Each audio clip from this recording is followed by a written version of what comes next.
बिस्मिल्लाहिर्रहमानिर्रहीम, अस्सलाम वालेकुम। मैं हूँ मेरीन सप्तैन। देख रहे हैं आप मेरा यूट्यूब चैनल और फेसबुक पेज। नाज़रीन, अदाकार शाहिद माजी के एक बड़े मशहूर मैं कहूँगी कि एक्टर थे, फिल्म एक्टर थे। इनकी फिल्में बहुत मशहूर हुई, ना सिर्फ इनकी फिल्म्स बल्कि इनके स्कैंडल्स भी बहुत मशहूर हुए। कभी भी इन्होंने अपने स्कैंडल्स को छुपाने की उस तरह से कोशिश नहीं की। अदाकार शाहिद ने खुदकुशी की कोशिश क्यों की, ये मैं आज आपको इस वीडियो में बताऊंगी। उसके अलावा हमारे अदाकार हैं, एक बड़ा ही इनका कहना चाहिए गेटअप बड़ा खूबसूरत होता था। बहुत लोग इनको एक टाइम में पसंद करते थे। फिर एक ही टाइप की फिल्म्स इनकी बहुत ज़्यादा आना शुरू हो गई। अदाकार शान की बात कर रही हूँ। अदाकार शान और अरबाज के दरमियान कुछ ठन गई है। अरबाज खान ने शान को बहुत ही संगीन उसके बारे में इल्ज़ामात लगाए हैं। क्या इल्ज़ामात हैं और क्यों कहा ये सब कुछ, ये भी आज आपको इस वीडियो में बताऊंगी। अपनी बर्बादी है उसका ज़िम्मेदार जो है उन्होंने शान को करार दिया है। और सबसे आखिर में फैसल कुरैशी जो कि बड़े ज़बरदस्त अदाकार है और बहुत से ड्रामाज, ऐसे ड्रामाज हैं। आपने खई देखा, आपने अभी बहरूपिया जो उनका चल रहा है, और उसके अलावा बहुत से ड्रामाज। और एक बात सच है कि फैसल कुरैशी के जो ड्रामाज होते हैं उनमें हर ड्रामे में उनका एक मुख्तलिफ किस्म का किरदार होता है। अब फैसल कुरैशी ने एक लाइव शो में नौजवान जो एक लड़की है उसकी बड़ी बेइज्जती कर दी, जिसमें मुझे बड़ा एतराज़ है। ऐसा क्या कह दिया था उस लड़की ने कि वो इतने सीखपा हो गया, और कहा क्या उसे, ये सब कुछ आज इस वीडियो में आपको जानने को मिलेगा। सबसे पहले अदाकार शाहिद की बात कर लेते जनाब। अदाकार शाहिद जिन्होंने बहुत हिट फिल्म्स दी बाबरा शरीफ के साथ, उनका स्कैंडल तो बहुत ही यानी कि ये ज़ुबान ज़द आम रहा, और फिर वो लंबी गुफ्तगू हो जाएगी, उस तरफ तो हम नहीं जाते। लेकिन वो कहते हैं अदाकार शाहिद कि जब मैंने अपना फ़िल्मी करियर का आगाज़ किया तो मेरे वालिद को नहीं मालूम था कि मैं फिल्म्स में काम कर रहा हूँ। मैं छुप के जाता था, और जिस दिन मेरे वालिद को पता लगा उस दिन मेरी इतनी पिटाई हुई कि आप सोच भी नहीं सकते। वो ये भी कहते हैं कि एक फ़िल्म थी घराना में एक सीन था जिसे मैंने फ़िल्म बंद कराया, जो मेरे दिल के बहुत करीब था। उसमें एक माँ का इंतकाल होता है। वो कहते हैं मेरी ज़िंदगी में बिल्कुल ऐसे ही मेरे साथ हुआ था। वो कहते हैं कि मैं बहुत छोटा था जब मैं स्कूल गया था। मैं स्कूल से वापस आया, घर पैदल आया। जब मैं घर पहुंचा हूं तो मेरे घर के दरवाजे पे लोग खड़े थे, और फिर मुझे पता लगा कि मेरी वालदा जो हैं वो नहीं रही, उनका इंतकाल हो गया। कहते हैं कि मैं बहुत ही परेशान, गुमसुम, सब लोगों में खड़ा रह गया। मुझे कुछ समझ नहीं आई कि ये मेरे साथ हुआ क्या है। मैं अपनी माँ को बहुत मिस करता था। वो कहते हैं कि मैं हर शख्स में अपनी माँ को तलाश करता था। फिर वो मोहब्बत मुझे ना मिली और मैं इस मोहब्बत के लिए सारी ज़िंदगी तरसता रहा। वो कहते हैं कि 14 साल की उम्र में मैं उस वक्त भी अपनी माँ को बहुत मिस करता था। मेरी ज़िंदगी जो है उसका सूनापन कभी भी नहीं भरा था। अपनी माँ को याद करते मैं अब भी आबदीदा हो जाता हूँ। तो वो कहते हैं कि जब मैं 14 साल का था तब मैंने अपनी ज़िंदगी में खुदकुशी की कोशिश भी की, क्योंकि वालदा की मौत का मुझे इतना गहरा सदमा था कि मैं उसको 14 साल की उम्र में भी नहीं भुला पाया था। वो कहते हैं कि मैंने कभी अपने स्कैंडल्स को छुपाने की कोशिश नहीं की। मेरे बहुत से स्कैंडल्स आए, लेकिन उनमें से ज़्यादातर खबरें गलत होती थी, 40% दुरुस्त होती थी। वो कहते हैं मसलन कि एक दफ़ा मैं गिलास में पानी पी रहा था तो कह दिया गया मैं शराब पी रहा हूँ, और इस तरह की बातें। इल्ज़ामात जो हैं वो ज़्यादा थे, सच कम था, लेकिन हाँ स्कैंडल्स बहुत थे। अच्छा, ये तो कहानी हुई अदाकार शाहिद की, जिन्होंने 14 साल की उम्र में खुदकुशी की कोशिश की, और उसकी वजह उनकी वालदा और वालदा से उनकी मोहब्बत थी।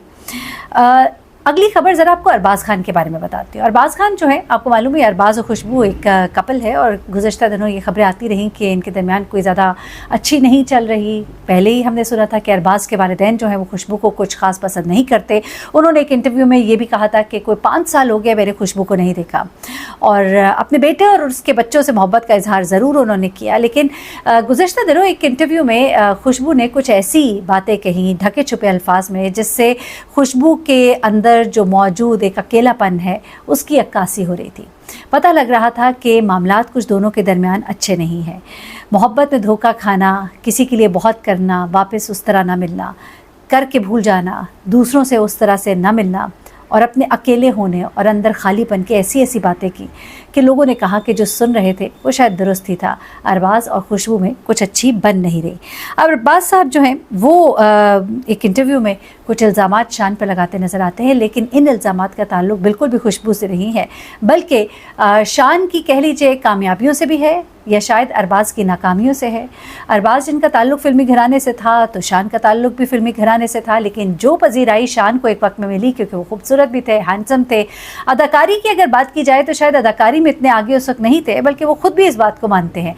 लेकिन उनका जो एक पर्सनालिटी और वो सब कुछ था उसकी वजह से वो बहुत चल गए। लेकिन अरबाज़ जो हैं वो भी खूबसूरत थे, लेकिन इतना वो नहीं चल पाए जितना कि शान चले। अब पता नहीं ये आउट ऑफ जेलसी बात हुई है कि नहीं हुई है, लेकिन उन्होंने शान शाहिद के किरदार पर सख्त तनकीद की है, जो एक वक्त में पाकिस्तानी फिल्म इंडस्ट्री के बड़े सितारे थे और बड़ी बड़ी फिल्म का हिस्सा होते थे और उनका चेहरा देखकर टिकट जो है वो बिका करता था। लेकिन ये अब क्या बताते हैं वो ज़रा सुनिएगा। अरबाज़ कहते हैं कि इस वक्त जो इंडस्ट्री की हालत है उसकी वजह सिर्फ़ और सिर्फ शान शाहिद है। वो कहते हैं कि उनकी मौजूदगी ही फिल्म की कामयाबी की ज़मानत समझी जाती थी, लेकिन उन्होंने इंडस्ट्री के लिए अपना किरदार अदा नहीं किया। हमेशा ही उन्होंने गैर पेशावराना रवैया इख्तियार किया। अब इससे हुआ क्या? वो ये कहते हैं कि शान सुबह 10 बजे से शाम 6 बजे की शिफ्ट के लिए बुलाए जाते थे और बुक होते थे, उनकी एक एग्रीमेंट होता था। लेकिन 10 बजे वाली जो सुबह की शिफ्ट शुरू होनी होती थी उसमें वो 3 बजे सेट पर आते थे और सिर्फ 2 से 3 घंटे काम करते थे। उनकी गैर हाजिरी की वजह से फिल्म इंडस्ट्री को नुकसान हुआ। वही जो कैरेक्टर अच्छे से निभाना था, वही जो शूट बहुत अच्छे से करना था, उनकी अनअवेलेबिलिटी की वजह से जो क्वालिटी ऑफ वर्क है वो बहुत ही मुतासर होता था। प्रोड्यूसर्स के लिए बहुत ही एक जहनी आजमाइश होती थी, डेट्स का हमेशा एक मसला रहता था और इसकी वजह से जो फिल्म इंडस्ट्री है उसने बहुत सफ़र किया। उन्होंने कहा कि दरअसल फिल्म इंडस्ट्री की ज़वाल की वजह शान है। उसके अलावा भी उन्होंने बहुत सी बातें की, मैंने कहा चले थोड़ी सी बताते हैं, इतनी भी आग नहीं लगाते।